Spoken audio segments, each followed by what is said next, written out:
Hello বন্ধুরা, আমাদের বাড়ির পাশেই একটা শপ আছে শঙ্করশ্রী বলে, সেখান থেকে আমি কিছু জিনিস কিনেছি, সেগুলো আপনাদের কাছে শেয়ার করছি। দুটো ক্লেচার কিনেছি, একটা পার্পেল আছে, একটা পিঙ্ক আছে, একটা মেয়ের, একটা আমার।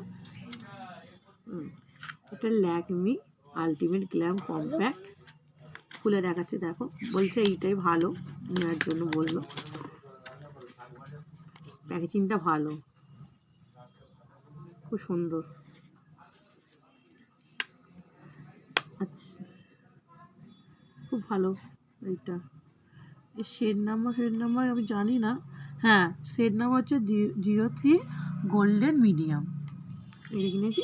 আচ্ছা, আমার মেয়ে একটা মার্সের লিপ বাম কিনেছে, full of water lip colour glam. দেখতে পাচ্ছ, ইউজ যখন করবো আপনাদের কাছে শেয়ার করবো। এই কথাই কেনা হয়েছে। কেমন লাগলো আপনারা কমেন্ট করে জানাবেন।